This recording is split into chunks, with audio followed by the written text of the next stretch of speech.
मेरे प्यारे देशवासियों, नमस्कार।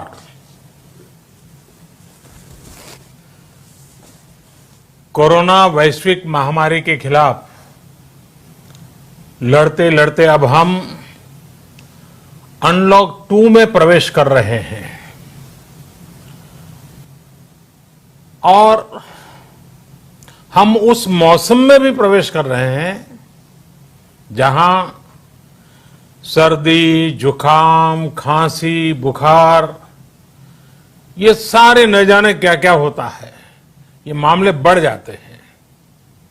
ऐसे में मेरी आप सभी देशवासियों से प्रार्थना है कि ऐसे समय अपना ध्यान रखिए।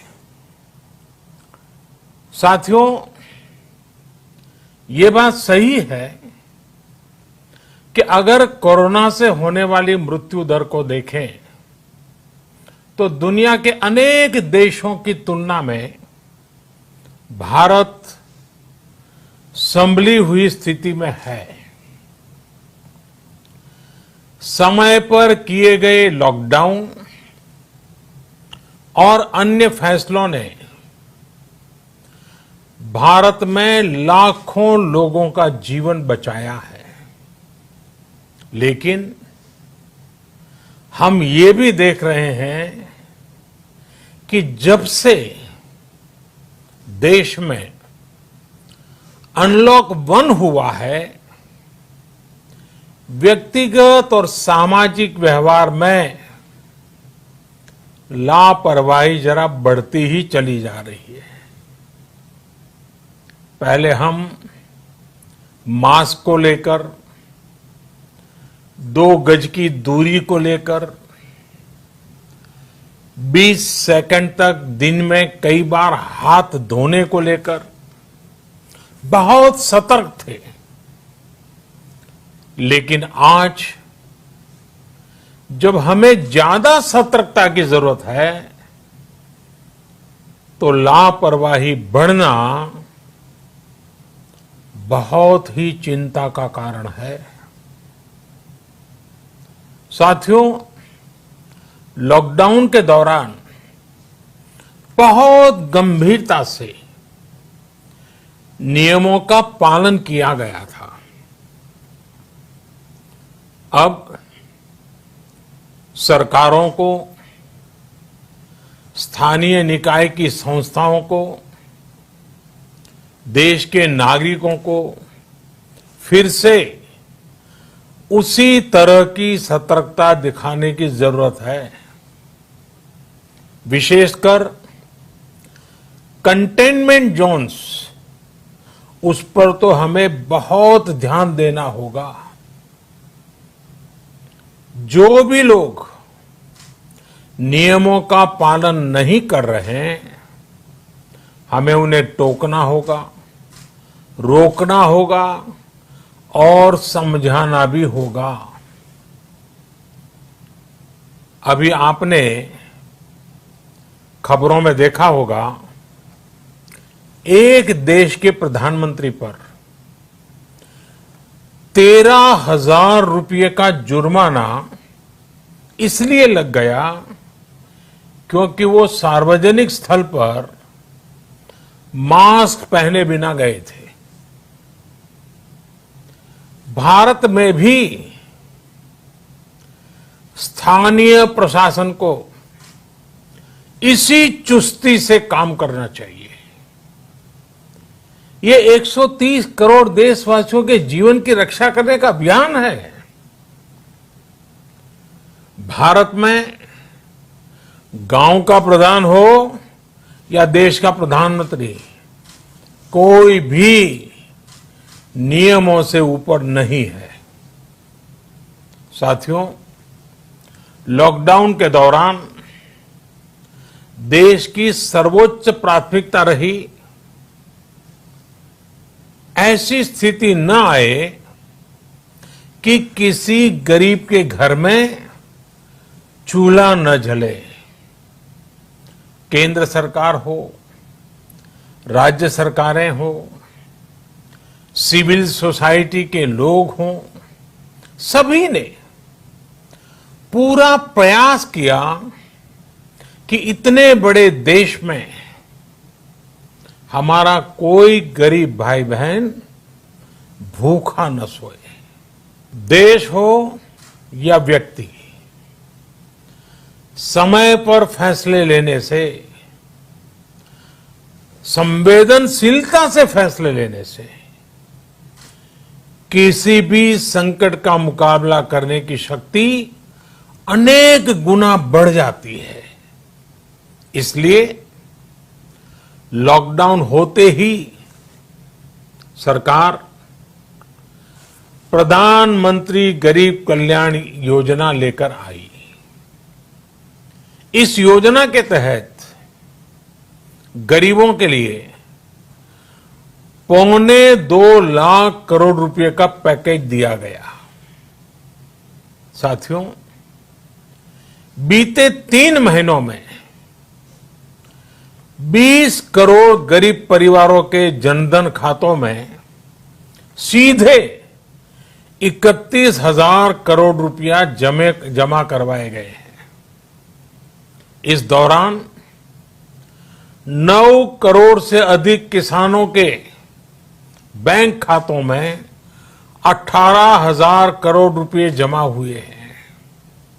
इसके साथ ही गांवों में श्रमिकों को रोजगार देने के लिए प्रधानमंत्री गरीब कल्याण रोजगार अभियान तेज गति से आरंभ कर दिया गया है।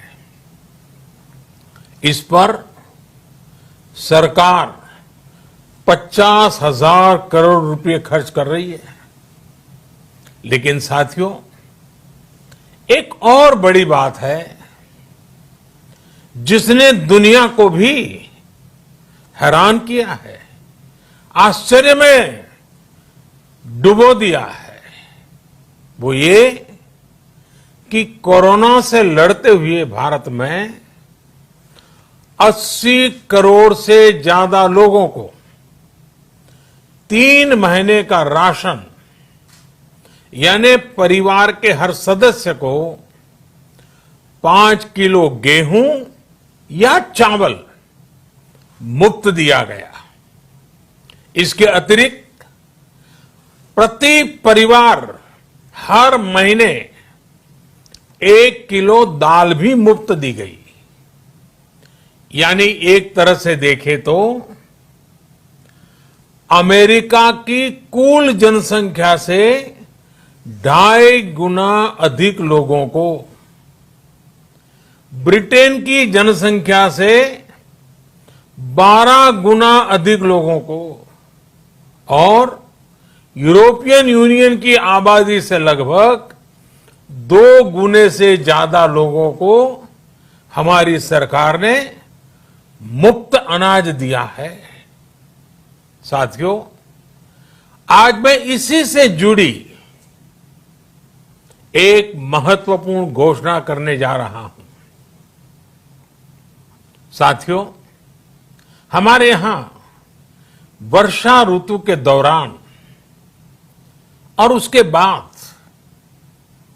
मुख्य तौर पर कृषि क्षेत्र में, एग्रीकल्चर सेक्टर में ही ज्यादा काम होता है।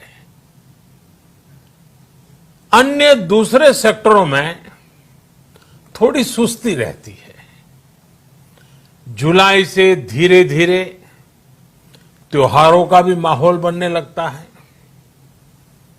अब आप देखिए, अभी 5 जुलाई को गुरु पूर्णिमा है, फिर सावन शुरू हो रहा है, फिर 15 अगस्त आएगी, रक्षाबंधन आएगा, कृष्ण जन्माष्टमी आएगी, गणेश चतुर्थी आएगी, ओणम होगा और आगे जाएं तो काटी बिहू है, नवरात्रि है, दुर्गा पूजा है, दशहरा है, दीपावली है, छठी मैया की पूजा है। त्योहारों का ये समय जरूरतें भी बढ़ाता है, खर्च भी बढ़ाता है। इन सभी बातों को ध्यान में रखते हुए ये फैसला लिया गया है कि प्रधानमंत्री गरीब कल्याण अन्न योजना का विस्तार अब दिवाली और छठ पूजा तक यानी नवंबर महीने के आखिर तक कर दिया जाएगा। यानी 80 करोड़ लोगों को मुफ्त अनाज देने वाली ये योजना अब जुलाई, अगस्त, सितंबर, अक्टूबर, नवंबर में भी लागू रहेगी। सरकार द्वारा इन 5 महीनों के लिए 80 करोड़ से ज्यादा गरीब भाई बहनों को हर महीने परिवार के हर सदस्य को 5 किलो गेहूं या 5 किलो चावल मुफ्त मुहैया कराया जाएगा और साथ ही प्रत्येक परिवार को हर महीने 1 किलो चना भी मुफ्त दिया जाएगा। साथियों, प्रधानमंत्री गरीब कल्याण अन्न योजना के इस विस्तार में 90,000 करोड़ रुपए से ज्यादा खर्च होंगे और अगर इसमें पिछले 3 महीने का खर्च भी जोड़ दें तो ये करीब करीब 1.5 लाख करोड़ रुपया हो जाता है। अब पूरे भारत के लिए हमने एक सपना देखा है। कई राज्यों ने तो बहुत अच्छा काम भी किया है। बाकी राज्यों पर भी हम आग्रह कर रहे हैं कि इसको काम को आगे बढ़ाएं। और काम क्या है? अब पूरे भारत के लिए एक राशन कार्ड की व्यवस्था भी हो रही है, यानी एक राष्ट्र एक ration card, one nation one ration card. इसका सबसे बड़ा लाभ उन गरीब साथियों को मिलेगा जो रोजगार या दूसरी आवश्यकताओं के लिए अपना गांव छोड़ करके कहीं और जाते हैं, किसी और राज्य में जाते हैं। साथियों, आज गरीब को, जरूरतमंद को सरकार अगर मुफ्त अनाज दे पा रही है तो इसका श्रेय प्रमुख रूप से 2 वर्गों को जाता है। पहला, हमारे देश के मेहनती किसान, हमारे अन्नदाता, और दूसरा हमारे देश के ईमानदार टैक्स पेयर। आपका परिश्रम, आपका समर्पण ही जिसकी वजह से देश ये मदद कर पा रहा है। आपने देश का अन्न भंडार भरा है, इसलिए आज गरीब का, श्रमिक का चूल्हा जल रहा है। आपने ईमानदारी से टैक्स भरा है, अपना दायित्व निभाया है, इसलिए आज देश का गरीब इतने बड़े संकट से मुकाबला कर पा रहा है। मैं आज हर गरीब के साथ ही देश के हर किसान, हर टैक्स पेयर का हृदय से बहुत बहुत अभिनंदन करता हूं, उन्हें नमन करता हूं। साथियों, आने वाले समय में हम अपने प्रयासों को और तेज करेंगे। हम गरीब, पीड़ित, शोषित, वंचित हर किसी को सशक्त करने के लिए निरंतर काम करेंगे।